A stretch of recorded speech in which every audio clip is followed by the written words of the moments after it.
Que l'argent soit votre outil, puisque l'argent peut très bien changer en bien votre situation matérielle. Mais aussi l'argent est capable de changer en mal votre état de cœur. Vous pouvez devenir par exemple orgueilleux, vaniteux, vous pouvez devenir grossier, vous pouvez devenir arrogant avec l'argent et même devenir un homme mauvais, faire du mal aux autres. Vous pouvez par exemple mettre en prison des gens injustement avec l'argent. Vous pouvez faire torturer des gens avec de l'argent, envoyer des bandits, voler, détruire des maisons d'autrui avec de l'argent. Ce sont des mauvaises choses que des hommes méchants sont en train de faire à travers le monde. C'est pour cela que nous disons qu'aujourd'hui le Saint-Esprit voudra vous faire comprendre que l'argent ne doit pas être votre maître, mais un outil pour vous. Que vous en ayez beaucoup ou peu, peu importe. Ce qui compte, c'est l'état de votre cœur. Quelle est votre attitude envers l'argent? Vous avez une attitude de serviteur de l'argent ou de maître? Parce que Christ nous fait comprendre que nul serviteur ne peut servir deux maîtres. Vous ne pouvez être que le serviteur de Jésus-Christ, pas le serviteur de Jésus et le serviteur de l'argent à la fois. L'argent ne doit pas vous commander, mais c'est vous qui devez utiliser l'argent. Quelle que soit la quantité que vous avez, quel que soit le chiffre que vous alignez, vous devez utiliser l'argent. C'est de cette manière que vous pouvez plaire à votre Dieu. Prenons un peu Matthieu, chapitre 13e. Nous allons lire Matthieu chapitre 13e, le verset 22e. La Bible dit: celui qui a reçu la semence parmi les épines, c'est celui qui entend la parole, mais en qui les soucis du siècle et la séduction des richesses étouffent cette parole et la rendent infructueuse. Ce que nous retenons dans ces versets que le Seigneur Jésus-Christ nous donne est que les richesses ont un pouvoir, de séduction qui est capable d'étouffer la parole de Dieu dans quelqu'un. Vous recevez la parole de Dieu. Mais puisque vous êtes séduit par les richesses, ce pouvoir de séduction étouffe la parole, donc étouffe ta foi dans la parole de Dieu. Ça, c'est quelque chose que vous devriez savoir et que vous devriez garder dans votre cœur. La séduction des richesses étouffe la foi dans la parole. C'est dangereux pour votre vie éternelle. L'argent, tel que le Seigneur est en train de nous le présenter dans la Bible, nous devons faire attention dans notre façon de concevoir ou d'approcher l'argent. Dans Matthieu 19e, le verset 23e, le Seigneur dit: je vous l'ai dit en vérité, un riche entrera difficilement dans le royaume des cieux. Ce verset ne veut pas dire que vous devez vous appauvrir pour aller au ciel, que vous devez abandonner l'argent ou ne pas gagner de l'argent pour aller au ciel. Non. Ce verset nous fait comprendre ce que nous venons de voir un peu plus haut. Quelqu'un se confie dans l'argent, l'argent devient son maître, l'argent devient son seigneur. Il sert l'argent, mais l'argent ne le sert pas. Il est commandé par l'argent. Parce que comme nous l'avons dit, l'argent peut très bien transformer votre vie matérielle en bien. Et puis transformer en mal votre cœur, votre vie spirituelle. L'argent est capable de le faire parce qu'il y a un pouvoir dans l'argent. Et c'est là où vient le danger. Vous devez donc utiliser l'argent comme votre outil. Et l'argent ne doit pas être votre maître pour vous conduire dans l'orgueil, dans l'arrogance, dans la haine des autres ou le mépris des autres, le mépris du pauvre. Si l'argent vous conduit sur cette voie-là, l'argent devient votre maître. Faites très, très attention parce que la Bible nous donne beaucoup d'avertissements. C'est pourquoi on nous dit que le riche entrera difficilement. On ne nous dit pas qu'il ne peut pas entrer, mais difficilement dans le royaume de Dieu. Si c'est riche, bien sûr, ne prend pas Jésus comme son seul maître. Mais lui devient maintenant le serviteur et de Jésus et de l'argent. Là, la Bible nous dit qu'il est impossible de servir deux maîtres à la fois. Vous finirez par haïr l'un et à aimer l'autre. Et alors, celui que vous devez haïr, ça doit être l'argent. Et celui que vous devez servir, ça doit être Jésus. Donc, l'argent ne doit pas être votre maître, mais votre serviteur. Il doit être un outil dans votre travail, dans votre ministère, dans votre famille. Dans tout ce que vous faites, l'argent doit être un outil. Même si vous en avez beaucoup, vraiment dans votre foi, dans vos pensées, que l'argent soit un outil et non votre maître.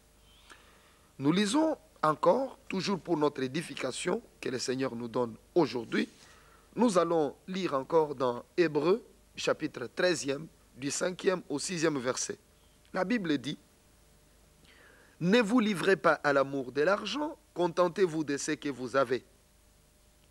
Car Dieu lui-même a dit: je ne te délaisserai point et je ne t'abandonnerai point. C'est donc avec assurance que nous pouvons dire: le Seigneur est mon aide, je ne craindrai rien. Que peut me faire un homme? Voilà comment la Bible nous parle au sujet de l'argent.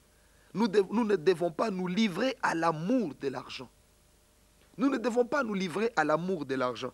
Pourquoi nous ne devons pas nous livrer à l'amour de l'argent? La réponse nous est donnée dans la première lettre de Paul à Timothée, le 6e chapitre, du 9e au 10e verset. Il dit: mais ceux qui veulent s'enrichir tombent dans la tentation, dans le piège et dans beaucoup de désirs insensés et pernicieux qui plongent les hommes dans la ruine et la perdition. Car l'amour de l'argent est une racine de tous les maux, et quelques-uns, en étant possédés, se sont égarés loin de la foi et se sont jetés eux-mêmes dans bien des tourments. La Bible nous fait comprendre que l'amour de l'argent est une racine de tous les maux. Il nous faudra donc faire très attention pour que nous puissions savoir comment nous conduire. L'argent doit être à notre service, il doit être un outil et non plutôt être notre maître. Alors, chers frères, chères sœurs, madame, messieurs, ce que le Seigneur veut nous faire comprendre aujourd'hui, c'est que nous devons le chercher lui-même comme nous cherchons l'argent. Nous l'avons lu dans Proverbe 2, de 3 à 5. Nous devons chercher Dieu comme nous cherchons l'argent. Aimer le Seigneur, chercher la sagesse de Dieu. C'est de cette manière que nous pouvons recevoir Jésus-Christ dans notre cœur, comme notre seul sauveur. Parce que nul ne doit servir deux maîtres, a dit le Seigneur. Recevez Jésus-Christ dans votre vie, qu'il soit votre seul maître, votre seul sauveur. Il vous conduira, il vous dirigera sur le chemin de la paix. C'est lui qui vous délivrera de vos péchés. Votre argent peut répondre à vos préoccupations matérielles, mais ne répondra jamais, alors jamais, aux problèmes liés à votre vie éternelle. Ne résoudra pas le problème de la mort. Ce problème n'a trouvé des réponses que dans Jésus-Christ. Lui qui est venu, qui a vaincu la mort par sa mort et par sa résurrection. Lui qui est monté dans la gloire et qui a dit: quiconque croit en moi a la vie éternelle. Ce sont là des questions auxquelles l'argent ne peut pas répondre. C'est pour cette raison que vous devez savoir où se trouve votre intérêt. Votre intérêt se trouve dans votre vie. Puisque pour jouir de l'argent, il faut d'abord exister. Alors aujourd'hui, tournez votre face vers Jésus. Croyez en lui comme votre seul sauveur personnel. Prenez donc l'argent et utilisez-le comme un outil dans votre vie. Utilisez-le comme un outil. Ainsi, vous allez même être riche pour Dieu. Vous utiliserez votre argent pour le service de l'œuvre de Dieu, par exemple. Vous pouvez aider les pauvres. Vous pouvez aider ceux qui sont dans la souffrance ou financer des projets quelconques. C'est très bien, c'est pour la société. Ça peut toujours faire avancer votre pays ou votre ville dans laquelle vous vivez. Que l'argent donc soit votre outil et que Dieu soit votre maître. Tel est le souci que manifeste le Saint-Esprit aujourd'hui pour vous. Que vous ne puissiez pas, à cause de l'argent, créer des divisions, des séparations inutiles avec vos sœurs, vos frères, avec vos amis. Que vous ne puissiez pas vous séparer avec votre pasteur, votre église à cause de l'argent. Si l'argent est votre outil, vous n'allez pas vous séparer à cause de ça. Mais si l'argent est votre maître, vous ferez tout ce que vous pouvez faire pour l'obtenir d'abord et pour faire souffrir les autres ensuite. Vous allez devenir arrogant, orgueilleux, grossier. Vous allez faire de mauvaises choses qui ne glorifient pas le nom de Jésus-Christ. Voilà pourquoi je vous invite à recevoir maintenant Jésus-Christ dans votre vie comme votre seul sauveur et votre seul Seigneur. C'est de cette manière que l'argent pourra occuper, non pas la deuxième place, mais occupera la place après vous. D'abord Jésus, après Jésus c'est vous, après vous il y a l'argent comme votre serviteur. Prions. Oui Seigneur Jésus-Christ, je viens te recevoir dans ma vie comme mon seul sauveur et mon seul Seigneur. Sois le maître de ma vie. Conduis-moi Seigneur, ne me laisse pas seul. Sois ma vie et ma force. Je t'aime. J'accepte que tu es le Fils de Dieu. Merci de pardonner tous mes péchés. Amen. Je prie maintenant pour ma soeur et pour mon frère. Je demande la guérison de son corps, la délivrance de son esprit. Délivre-le de l'amour de l'argent, car c'est la racine de tous les maux. Mon frère et ma soeur sont endettés en ce moment à cause de l'amour de l'argent. Ils ont beaucoup de problèmes à cause de l'amour de l'argent. Délivre-les, que tout ce qu'ils craignent ne leur arrive pas. Au nom de Jésus, je lis les puissances du diable. Amen. Vous avez reçu Jésus-Christ dans votre vie comme votre seul sauveur et votre seul Seigneur. Je vous conseille d'aller voir le pasteur de l'église la plus proche de votre lieu de résidence. Il priera pour vous, il vous baptisera et vous deviendrez vous-même disciples du Christ. Si vous avez d'autres préoccupations, vous pouvez soit nous téléphoner, soit nous écrire. À demain, même chaîne, même heure.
Madame, Messieurs, que le Seigneur soit avec vous.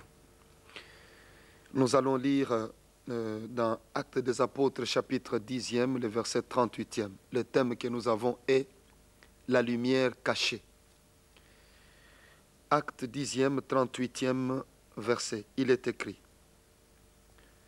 Vous savez comment Dieu a oint du Saint-Esprit et de force Jésus de Nazareth, qui allait de lieu en lieu faisant du bien et guérissant tous ceux qui étaient sous l'empire du diable, car Dieu était avec lui.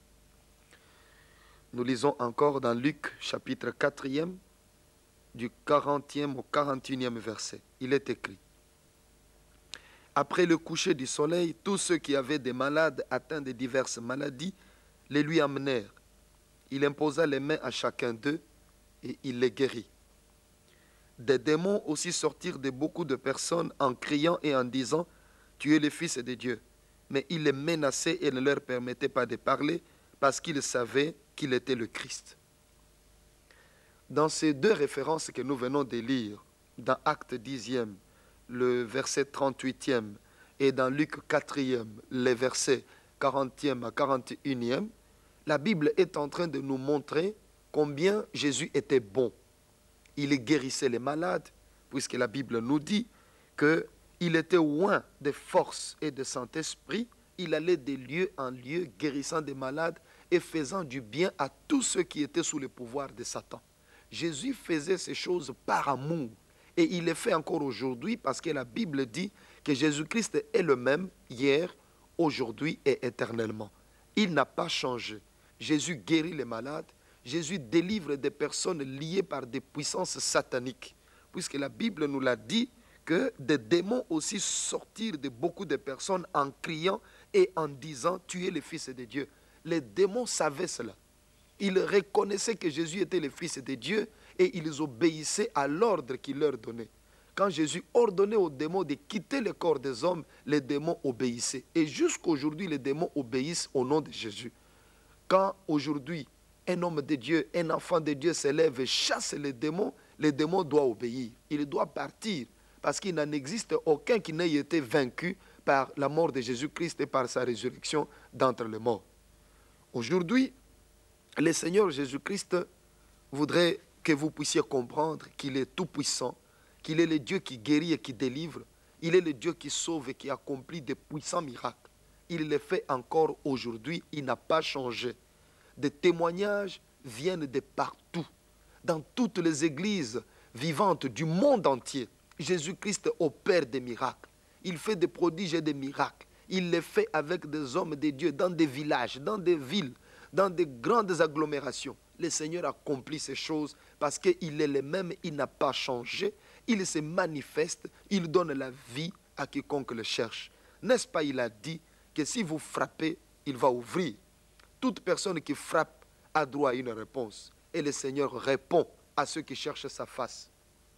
Alors, nous allons lire maintenant ce que la Bible est en train de nous dire dans Jean, l'évangile de Jean, chapitre, nous lisons dans l'évangile de Jean, chapitre 12e, où nous allons lire du 36e au 37e verset. La Bible dit, « Pendant que vous avez la lumière, croyez en la lumière, afin que vous soyez des enfants de lumière. » Jésus dit ces choses, puis il s'en alla et se cacha loin d'eux. Malgré tant de miracles qu'il avait faits en leur présence, ils ne croyaient pas en lui. Regardez, après avoir fait tant de miracles, de guérisons, de délivrances, après avoir apporté de bonnes choses aux hommes, Jésus-Christ arrive à ce constat douloureux. Des hommes ne croyaient pas en lui. La Bible vient de nous dire que malgré tant de miracles qu'il avait faits en leur présence, ils ne croyaient pas en lui. Quel triste constat. Jésus avait guéri, il avait chassé des démons, il avait ouvert les yeux des aveugles, il avait guéri les infirmes. Jésus avait accompli beaucoup de bonnes choses dans la vie des hommes et des femmes. Mais malgré tant de miracles qu'il avait faits parmi eux, ils ne croyaient pas en lui. Ils ne l'acceptaient toujours pas comme leur sauveur personnel. Pourtant, il leur dit, pendant que vous avez la lumière, croyez en la lumière, afin que vous soyez des enfants de lumière. Juste après avoir dit ces paroles, après avoir révélé au monde, à tous ces incrédules, qu'il était la lumière du monde, la Bible nous dit, il s'en alla et se cacha loin d'eux. La lumière s'était cachée. Elle s'est cachée loin d'eux parce qu'ils ne voulaient pas croire en lui. Cette lumière s'est cachée. Il est allé loin. Il s'est caché. Il avait fait tant de miracles parmi eux. Ils n'ont pas cru. Il a guéri, il a délivré. Il a ouvert les yeux des aveugles. Il a fait marcher des infirmes. Jésus a guéri des personnes qui avaient des maladies les plus compliquées. Ces gens ont retrouvé la guérison, la santé et la vie. Mais des Juifs ne croyaient pas en lui. Il a ressuscité même les morts. Il a purifié les lépreux. Les Juifs ne croyaient pas. Il leur dit, je suis la lumière du monde. Si vous croyez en moi, vous allez devenir vous-même des enfants de lumière, puisque maintenant, vous êtes des enfants des ténèbres. Si vous croyez en moi, vous allez devenir des enfants de lumière. Après avoir dit cette parole, la lumière se cacha. La lumière s'est cachée. Et jusqu'à un jour où cette lumière fut saisie et placée sur la croix. La Bible nous dit dans Luc, chapitre 23e, dans Luc chapitre 23e, où nous lisons du 44e au 47e verset, la Bible nous dit ceci. Le centenier, il était déjà environ la 6e heure et il y eut des ténèbres sur toute la terre. Voilà comment la Bible nous dit.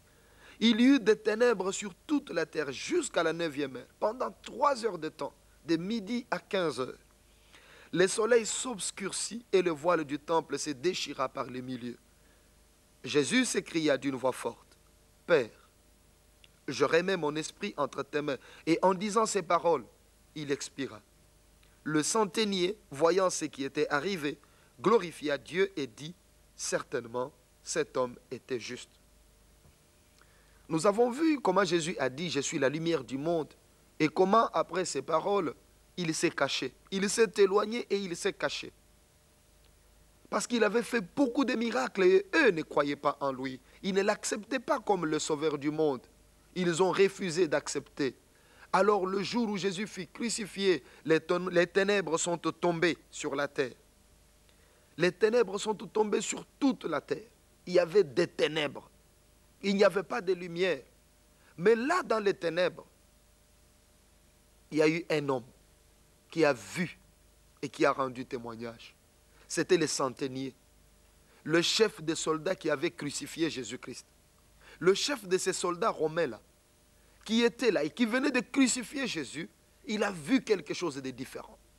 Alors qu'il faisait tout noir sur toute la terre, lui arrive à trouver ces mots justes. Il regarde Jésus, il dit certainement, c'était maintenant une certitude, certainement cet homme était juste. On l'a condamné pour rien. Il est mort sur la croix pour rien. Il n'a commis aucune faute. Il ne mérite pas de mourir sur la croix, cet homme. Ce centenier a rendu témoignage. Il a regardé, il a cru. Aujourd'hui, que cette lumière est manifestée. Pourquoi vous ne pouvez pas croire? Puisque c'est lui-là même qui avait crucifié Jésus, qui croyait que Jésus avait tort, qui croyait que Jésus ne méritait pas d'être appelé fils de Dieu, qui pensait que Jésus n'était pas le sauveur du monde. C'est lui-là même qui l'avait crucifié, qui avait exécuté la sentence. Cet homme a fini par croire. Pourquoi vous devriez-vous rester dans l'incrédulité et refuser d'accepter que Jésus-Christ est le sauveur du monde, votre sauveur? Le Seigneur vous appelle. Il vous invite à le recevoir dans votre vie comme votre sauveur et votre Seigneur. Il est mort sur la croix pour le pardon de vos péchés. Il est mort pour que vous soyez sanctifiés, purifiés, que vous soyez appelés enfants de Dieu. Jésus l'a fait pour vous. Tournez-vous vers lui, acceptez-le dans votre vie comme votre sauveur personnel. C'est de cette manière que vous recevrez le pardon de vos péchés. Votre malédiction sera ôtée parce que sur la croix, Jésus a porté votre malédiction pour que la bénédiction d'Abraham puisse se reposer sur vous. Pourquoi passez-vous à côté de cette bénédiction en demeurant incrédule, en vous enfermant dans votre propre orgueil, en ayant honte des hommes? Vous avez peut-être même un ami pasteur. Vous avez peut-être votre propre frère qui est pasteur. La parole de Dieu est dans votre maison, ou votre enfant croit en Jésus. Pourquoi vous ne voulez pas vous convertir? Pourquoi restez-vous incrédule de cette manière? Êtes-vous donc plus incrédule que ces chefs de soldats qui avaient crucifié le Seigneur Jésus-Christ?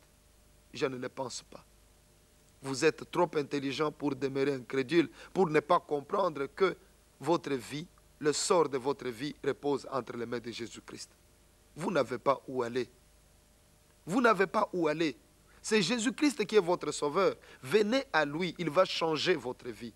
Il va complètement la transformer et permettre que vous deveniez enfant de Dieu.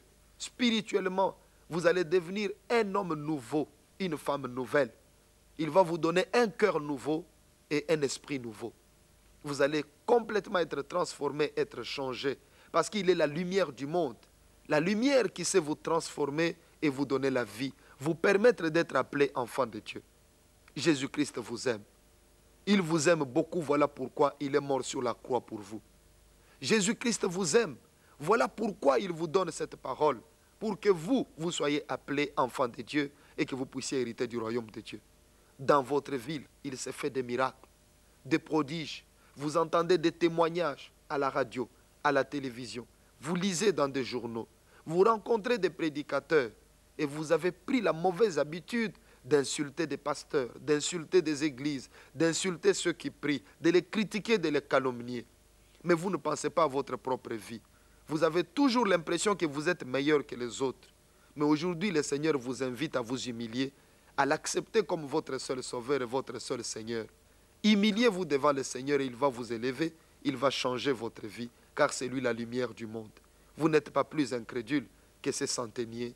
Acceptez donc de recevoir Jésus-Christ maintenant. Répétez cette prière après moi. Oh Jésus-Christ, tu es le Fils de Dieu. Je le reconnais aujourd'hui. Tu es juste. Moi, je suis un pécheur. Pardonne-moi, Seigneur, de tout péché. Purifie-moi et sanctifie-moi. Donne-moi la vie éternelle. Je vais aller au ciel. Je vais entrer dans le royaume de Dieu au jour de ton avènement. Je t'aime, Jésus, et je t'adore. Amen. Je prie maintenant pour ma soeur et pour mon frère. Je demande grâce, ô Jésus. Bénis-le dans ton amour et dans ta grâce. Accorde-le la bénédiction, le salut, la délivrance, la guérison. Car tu es le Dieu qui guérit les malades, le Dieu qui délivre ceux qui sont liés des puissances des démons.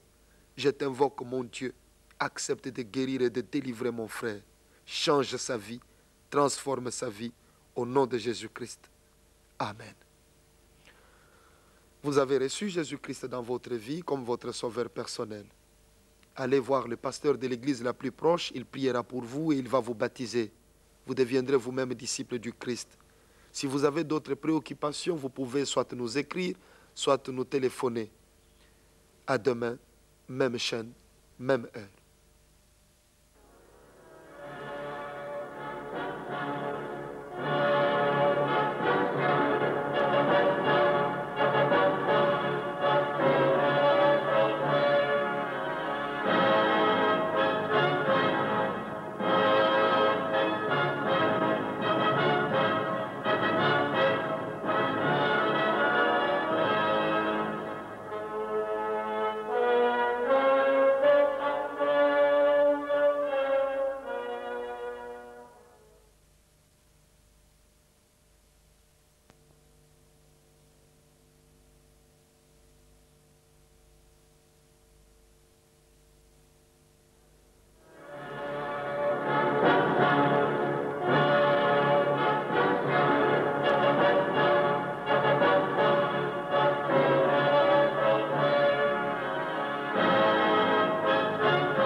Madame, Messieurs, que le Seigneur soit avec vous.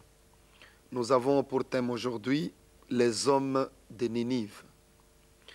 Nous commençons avec une lecture dans le deuxième livre des rois, chapitre 20e, du premier verset au 6e. Il est écrit: En ce temps-là, Ézéchias fut malade à la mort. Le prophète Ésaïe, fils d'Amo, vint auprès de lui et lui dit: Ainsi parle l'Éternel. Donne tes ordres à ta maison, car tu vas mourir et tu ne vivras plus. Ézéchias tourna son visage contre les murs et fit cette prière à l'Éternel. Ô Éternel, souviens-toi que j'ai marché devant ta face avec fidélité et intégrité de cœur, et que j'ai fait ce qui est bien à tes yeux. Et Ézéchias répandit d'abondantes larmes. Ésaïe, qui était sorti, n'était pas encore dans la cour du milieu, lorsque la parole de l'Éternel lui fut adressée en ces termes. Retourne et dis à Ézéchias, chef de mon peuple, ainsi parle l'Éternel, le Dieu de David, ton père. J'ai entendu ta prière, j'ai vu tes larmes. Voici, je te guérirai. Le troisième jour, tu monteras à la maison de l'Éternel. J'ajouterai à tes jours 15 années. Je te délivrerai, toi et cette ville, de la main du roi d'Assyrie. Je protégerai cette ville à cause de moi et à cause de David, mon serviteur. Pardon. Alors, nous avons là Ézéchias, homme de Dieu qui était roi en Israël, le roi de Juda. Cet homme était tombé malade. Et le prophète Ésaïe est venu pour lui donner une mauvaise nouvelle en plus. Il lui a dit: Ainsi parle l'Éternel, donne tes ordres à ta maison car tu vas mourir. Quand le prophète Ésaïe lui dit ça, il part. Il laisse Ézéchias seul. C'était la parole de l'Éternel, la parole que l'Éternel avait donnée à Ésaïe. Et Ésaïe est venu informer Ézéchias qu'il ne guérira pas de sa maladie, qu'il allait mourir. Mais Ézéchias n'a pas demandé à Ésaïe de prier pour lui ou encore de revenir sur sa parole. Il a laissé le prophète partir. Il est resté seul en face de Dieu. Il a tourné son visage contre le mur et il s'est mis à pleurer. La Bible nous dit que le roi a versé d'abondantes larmes. Il a pleuré, il a dit: Seigneur, souviens-toi de moi. Je t'ai servi et je t'ai servi avec fidélité, avec intégrité de cœur. Souviens-toi de moi. Ézéchias ne voulait pas mourir, il voulait vivre encore. Il a pleuré, il a cherché la face de Dieu. La Bible nous dit que cette prière n'a même pas duré. Des larmes coulaient, il pleurait. Ésaïe était encore au milieu de la cour royale, que la parole de l'Éternel lui fit adresser, qu'il retourne. Et Ésaïe est retourné auprès d'Ézéchias pour lui annoncer la nouvelle parole que le Seigneur venait de donner. Dieu venait d'ajouter 15 jours à la vie d'Ézéchias. Il n'allait plus mourir, mais il allait vivre encore 15 jours. Dieu venait de le bénir. Il venait d'exaucer sa prière. Le Saint-Esprit voudra te fortifier, voudra vous fortifier plutôt aujourd'hui, vous aider, même s'il y a eu une mauvaise prophétie, même si vous avez eu un mauvais songe, vous avez eu une mauvaise vision sur votre vie ou sur la vie de votre prochain. Il ne faudra pas vous attendre seulement à l'accomplissement de cette mauvaise prophétie, je voulais dire, de cette prophétie qui annonce le malheur, de cette prophétie qui annonce le mal, qui annonce le décès, ou encore des troubles, ou encore qui annonce une mauvaise nouvelle. Que cette prophétie ne vous trouble pas. Tournez-vous vers le Seigneur, priez. Dieu vous invite aujourd'hui à savoir qu'il est le Dieu qui se répand du mal qu'il veut faire. Il peut se décider de vous condamner. Mais si vous vous tournez vers lui, vous vous repentez de vos péchés, vous cherchez sa face, vous allez recevoir la délivrance et la guérison, le pardon de vos péchés. Dieu va le faire parce qu'il est le Dieu d'amour qui pardonne les péchés des hommes. Ézéchias était roi, il a pleuré. Qui êtes-vous pour ne pas pleurer? Qui suis-je pour ne pas pleurer? Vous devez donc pleurer devant Dieu, demander pardon. Et même votre songe que vous avez eu là, dont vous attendez l'accomplissement, ne s'accomplira pas. Parce que vous avez demandé pardon à Dieu. Même la prophétie qu'on vous a donnée, que vous allez tomber gravement malade, que vous allez souffrir, que vous allez devenir ceci ou cela, cette prophétie-là ne s'accomplira pas. Si vous priez, si vous cherchez la face de Dieu de tout votre cœur, Dieu écoutera, il pardonnera et vous donnera une vie nouvelle. Prenons Jonas, chapitre 3e, et livre de Jonas, chapitre 3e, nous allons lire du 5e au 10e verset. La Bible nous dit ceci. Les gens de Ninive crurent à Dieu. Ils publièrent un jeûne et se revêtirent de sacs depuis le plus grand jusqu'au plus petit. La chose parvint au roi de Ninive. Il s'éleva de son trône, ôta son manteau, se couvrit d'un sac et s'assit sur la cendre. Et il fit faire dans Ninive cette publication par ordre du roi et de ses grands, que les hommes et les bêtes, les bœufs et les brebis ne goûtent de rien, ne pèsent point et ne boivent point d'eau. Que les hommes et les bêtes soient couverts de sacs, qu'ils crient à Dieu avec force et qu'ils reviennent tous de leur mauvaise voie et des actes de violence dont leurs mains sont coupables. Qui sait si Dieu ne reviendra pas et ne se repentira pas, et s'il ne renoncera pas à son ardente colère, en sorte que nous ne périssions point. Dieu vit qu'ils agissaient ainsi et qu'ils revenaient de leur mauvaise voie. Alors Dieu se repentit du mal qu'il avait résolu de leur faire, et il ne le fit pas. L'exemple de Ninive nous fortifie, nous édifie. Ninive était une grande ville, mais une ville dans laquelle il y avait beaucoup de pécheurs. Ces hommes commettaient de grands péchés. Dieu avait envoyé Jonas. Il avait dit, dans 40 jours, je vais détruire Ninive. Jonas est arrivé, il a prêché dans Ninive. Il a traversé la ville en disant, dans 40 jours, l'Éternel va détruire Ninive. Les habitants de Ninive, les hommes de Ninive, ainsi que leur roi, ont entendu cette parole. Et ils ne se sont pas laissés faire. Ils n'ont pas dit, attendons dans 40 jours si le Seigneur va brûler Ninive, va détruire Ninive ou pas, comme vous le faites aujourd'hui. Il y a la promesse du jugement qui existe. Le Seigneur dit, je reviens bientôt. Il ne dit même pas dans 40 jours bientôt, donc c'est quelque chose qui peut se passer à tout moment. Vous avez cette information, vous savez que le jugement dernier aura lieu. Qui que vous soyez, vous savez que l'enfer existe, le ciel existe.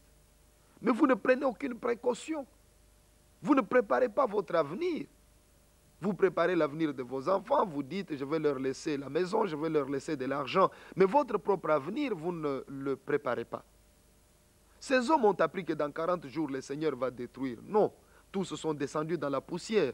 Ils ont dit même à ils ont fait que leurs animaux ne puissent même pas boire d'eau. Tout le monde devait jeûner, tout le monde devait prier.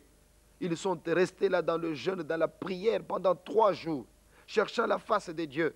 Ils se disaient, peut-être Dieu va se repentir du mal qu'il a promis de nous faire. Effectivement, Dieu a vu et il s'est repenti, il n'a plus détruit Ninive.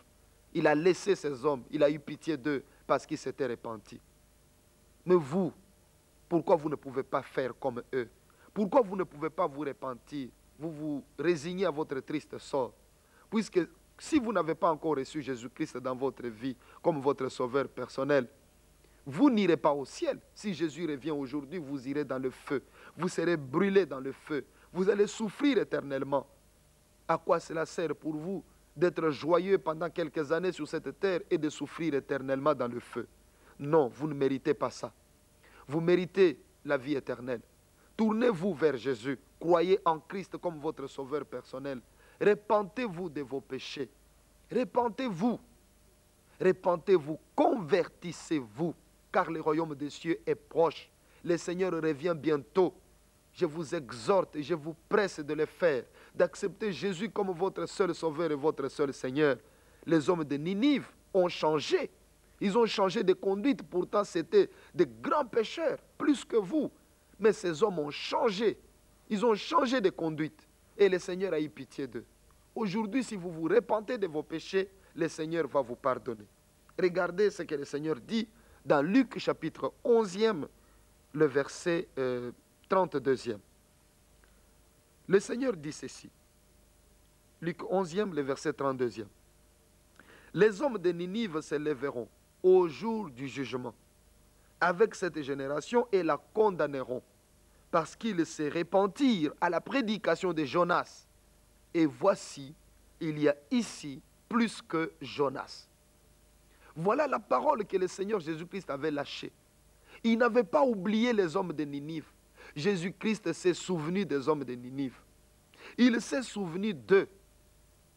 Il dit clairement que ces hommes-là, au jour du jugement, puisque ce jour existe, Jésus le dit, au jour du jugement, les hommes qui s'étaient repentis à Ninive, ces hommes-là se lèveront et ils vont condamner les hommes de cette génération. Oui, vous qui entendez la parole de Jésus-Christ. Ils vont condamner les hommes de cette génération, dit le Seigneur, parce que eux, ils s'étaient repentis à la prédication de Jonas. Mais vous, vous n'arrivez pas à vous repentir à la prédication de Jésus-Christ. Jésus-Christ dit, il y a ici plus que Jonas.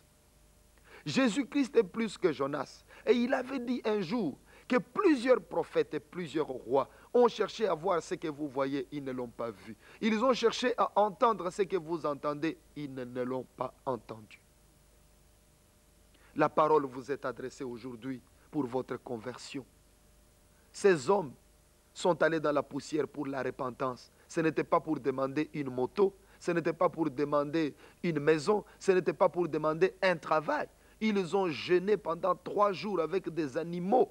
Ils ont gêné, même le roi a quitté son trône, il s'est assis dans la cendre. Il a porté un sac, il a abandonné ses habits d'apparat. Non pas pour demander que sa royauté s'affermisse, non pas pour demander beaucoup d'argent ou beaucoup de puissance. C'était pour se repentir. Repentez-vous. Pourquoi vous ne pouvez pas vous aussi gêner pour que Dieu vous délivre de vos péchés? Ne continuez pas à dire que mon temps n'est pas encore là. Que savez-vous? Bientôt le Seigneur revient. Le jugement arrive bientôt. Tournez-vous vers Jésus. Acceptez-le dans votre vie comme votre seul Seigneur et il vous écoutera. Il viendra en vous, il habitera en vous. Ézéchias a pleuré, Dieu l'a écouté. Les hommes de Ninive ont pleuré, Dieu les a écoutés. Vous aussi pleurez aujourd'hui pour vos péchés. Dieu va vous écouter et Christ va entrer dans votre vie. Je vous invite maintenant à recevoir Jésus-Christ dans votre vie comme votre sauveur personnel. Priez après moi. Seigneur Jésus, je viens auprès de toi pour reconnaître que tu es le Fils de Dieu. Je me reconnais pécheur. Comme les hommes de Ninive, je me répands de tous mes péchés. Délivre-moi de tous mes péchés. Entre dans mon cœur. Je te reçois aujourd'hui comme mon sauveur personnel. Amen. Je prie maintenant pour ma soeur, pour mon frère. Je demande grâce auprès de toi, mon Dieu. Étends ta main. Délivre mon frère, délivre ma soeur. Délivre-les du péché. Délivre-les de la mort et de la condamnation. Délivre-les également des maladies et des puissances démoniaques qui troublent sa vie. Bénis-les dans ton amour et dans ta grâce. Au nom de Jésus-Christ. Amen. Vous avez reçu Jésus-Christ dans votre vie comme votre Seigneur et votre Sauveur personnel. Allez dans l'église la plus proche, voyez les pasteurs, témoignez de votre conversion témoigner de votre guérison que vous venez de recevoir aujourd'hui. Et ainsi, vous-même, vous allez recevoir des enseignements auprès de ces pasteurs dans cette église et vous allez devenir vous-même disciples du Christ. Si vous avez d'autres préoccupations, vous pouvez soit nous téléphoner, soit nous écrire. Que le Seigneur Jésus soit avec vous. À demain, même chaîne, même heure.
Madame, Messieurs, que le Seigneur soit avec vous.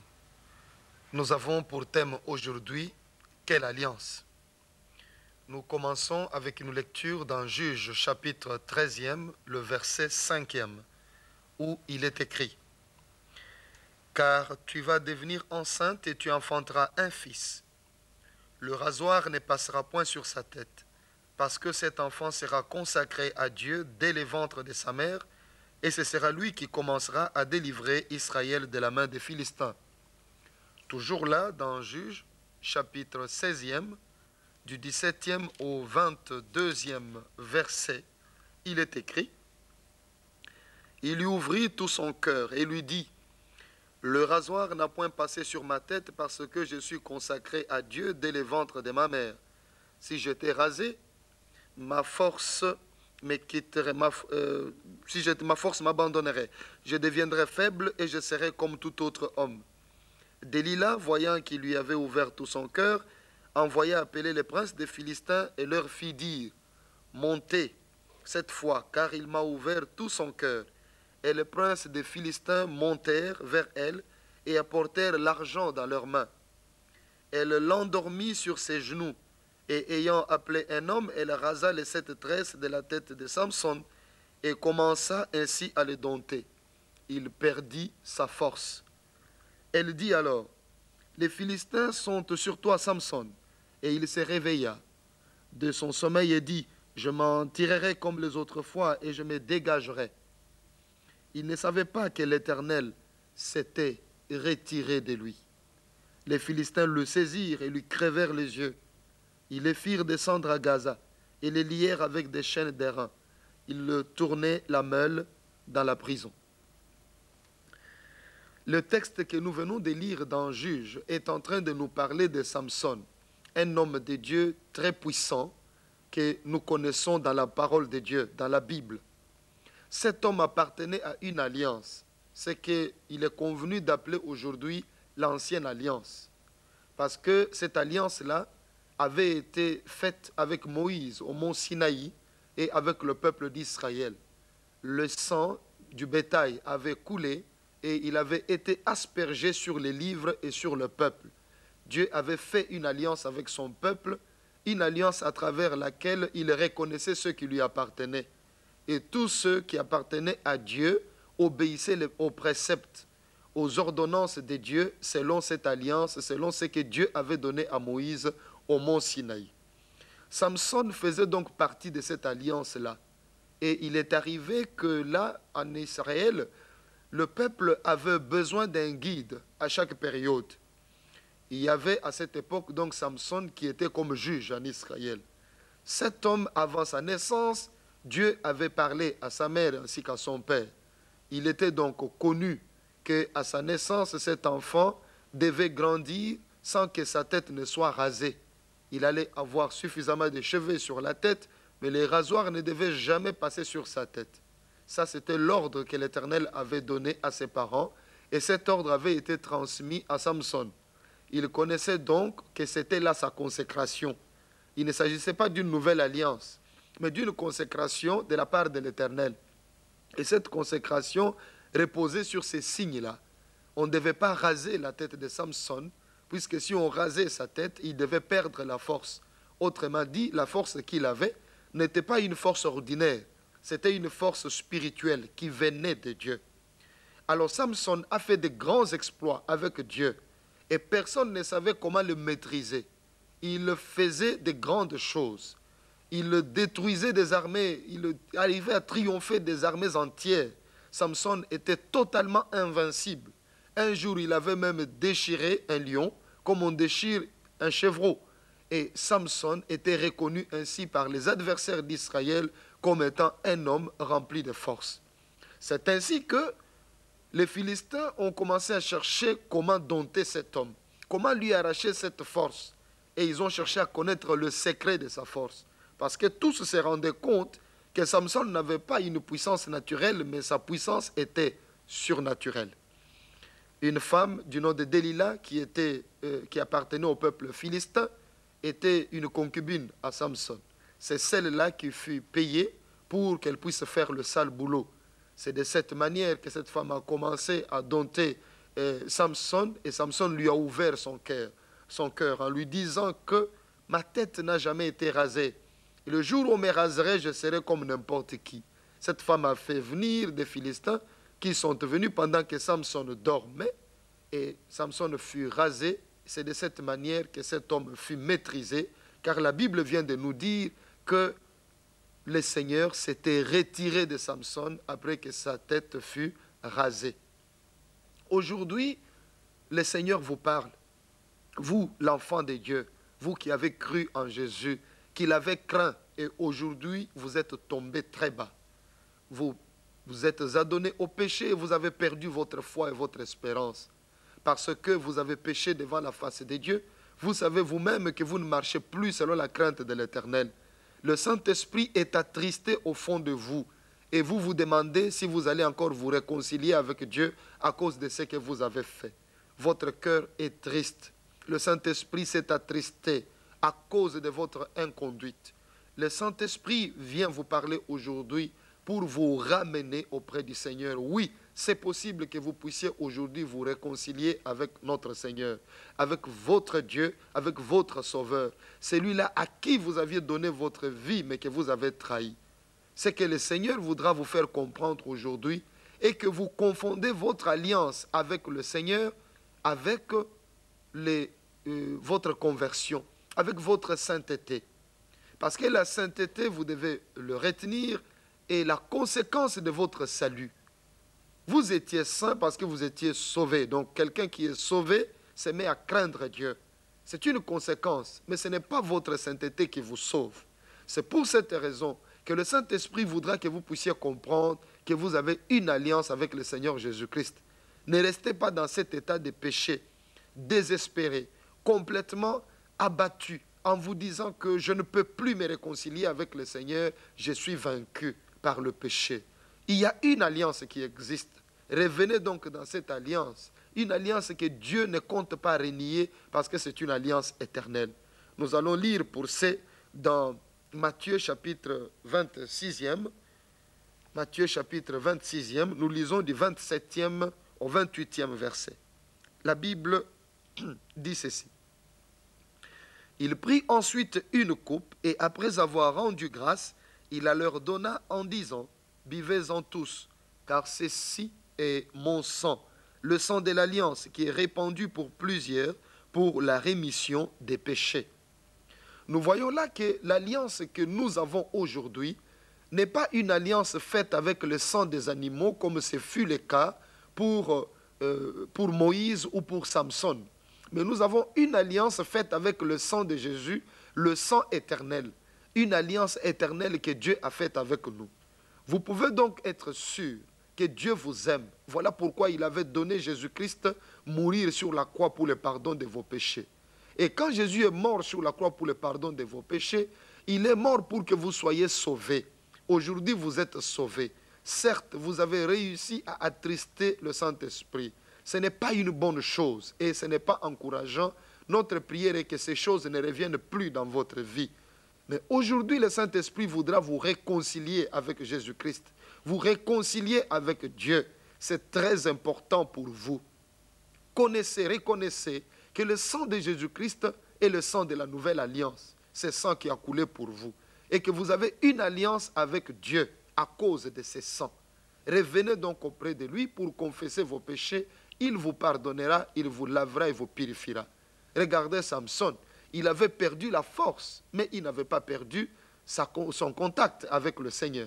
Il avait perdu la force parce qu'il avait trahi les termes de sa consécration. Parce qu'une personne consacrée à Dieu ne vit pas comme n'importe quel homme.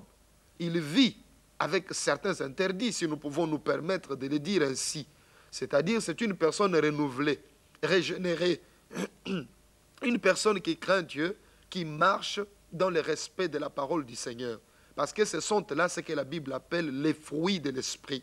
Quand le Saint-Esprit est vivant en vous, le fruit de l'Esprit se manifeste dans votre façon de parler, dans votre façon d'agir, dans votre façon de vous comporter. Ceux qui vous entourent le témoignent. Mais au moment où le Saint-Esprit est attristé, il est attristé parce que vous commencez à manifester des œuvres de la chair, des œuvres mortes. C'est de cette manière que le Saint-Esprit s'attriste. Il ne peut plus manifester ses fruits à travers vous. Or, c'est à travers les fruits que vous pouvez voir le royaume de Dieu, parce que le royaume de Dieu est proche. C'est pour cela que Jésus-Christ prêchait en disant « Repentez-vous, car le royaume de Dieu est proche ». Nous ne sommes pas sur cette terre infiniment, mais nous avons le royaume de Dieu qui nous attend. Le Seigneur revient bientôt pour chercher son Église. Il n'est pas bon qu'il vous trouve dans l'état où vous êtes. Aujourd'hui, le Saint-Esprit veut que vous puissiez vous repentir. À cause de cette alliance qui existe, c'est possible. Vous pouvez revenir, demander pardon à Jésus-Christ, il vous écoutera et il vous sauvera. La Bible nous dit, dans Romains chapitre 3, du 23e au 24e verset, « Car tous ont péché et sont privés de la gloire de Dieu, et ils sont gratuitement justifiés par sa grâce, par le moyen de la rédemption qui est en Jésus-Christ. » La justification pour vous est gratuite. C'est à vous de revenir auprès de lui, de vous repentir, de confesser vos péchés auprès de Jésus. Il est juste et fidèle pour vous pardonner vos péchés, si vous les confessez. Car la Bible nous dit que celui qui confesse ses péchés, les délaisse, obtient miséricorde. Mais celui qui les cache ne peut pas prospérer. Il faudra que vous puissiez savoir aujourd'hui que Samson lui-même avait perdu ses cheveux. Et le Seigneur s'était retiré de lui. Mais quand ses cheveux ont commencé à repousser, le Seigneur était revenu. Il a eu la force et il a vaincu les Philistins. Ce que vous deviez donc savoir est qu'aujourd'hui même, puisque vous allez confesser vos péchés, puisque vous croyez en cette parole, vos cheveux qui étaient rasés poussent déjà.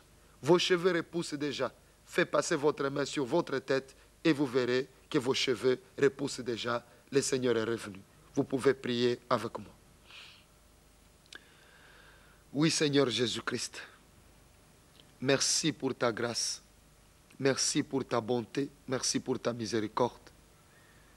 Aujourd'hui, tu me pardonnes encore, car je viens pour confesser mes péchés, reconnaître mes iniquités.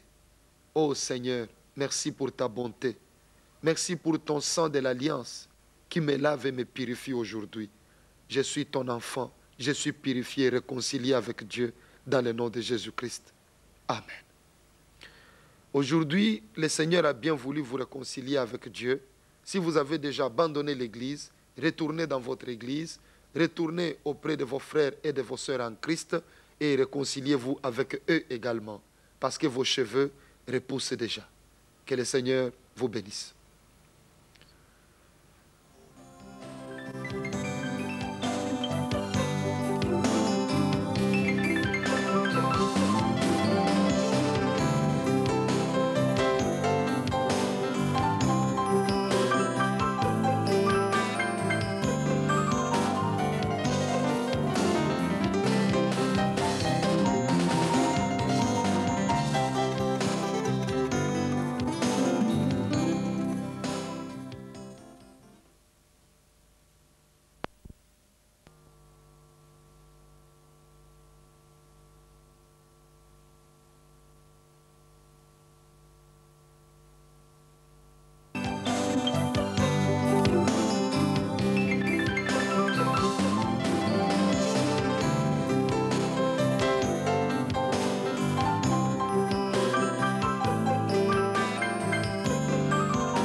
Madame, Messieurs, que le Seigneur soit avec vous. Le thème que nous avons pour ce jour est le suivant, comme un mort. Nous lisons dans Marc chapitre 9e, du 20e au 27e verset. Il est écrit: Et aussitôt que l'enfant vit Jésus, l'esprit l'agita avec violence. Il tomba par terre et s'est roulé en écumant. Jésus demanda au Père: Combien y a-t-il de temps que cela lui arrive? Depuis son enfance, répondit-il. Et souvent l'esprit l'a jeté dans le feu et dans l'eau pour le faire périr. Mais si tu peux quelque chose, viens à notre secours, aie compassion de nous. Jésus lui dit: Si tu peux, tout est possible à celui qui croit. Aussitôt le père de l'enfant s'écria: Je crois, viens au secours de mon incrédulité. Jésus, voyant accourir la foule, menaça l'esprit impur et lui dit: Esprit muet et sourd, je te l'ordonne, sors de cet enfant et n'y rentre plus. Et il sortit en poussant des cris et en l'agitant avec une grande violence. L'enfant devint comme mort, de sorte que plusieurs disaient qu'il était mort. Mais Jésus, l'ayant pris par la main, le fit lever et il se tint debout. Jésus-Christ a reçu un père qui était là avec son enfant. Un enfant qui longtemps avait souffert selon le témoignage du père de cet enfant. Ce père témoigne que depuis son enfance, son fils était souvent agité et est souvent agité par le feu, par l'esprit, qui le jetait dans le feu, qui le jetait dans l'eau. Et cet esprit mauvais faisait souffrir l'enfant et continuait à le faire souffrir jusqu'à cet instant-là. Et quand l'enfant pouvait être tranquille, l'esprit venait l'agiter, le jeter dans le feu pour le faire périr, mais l'enfant ne mourait pas. Cet esprit le jetait dans l'eau, mais l'enfant ne mourait toujours pas, jusqu'au jour où cet enfant a rencontré Jésus-Christ. C'est ce père qui avait amené cet enfant, son enfant à lui, auprès de Jésus-Christ. Il l'a amené espérant recevoir la délivrance.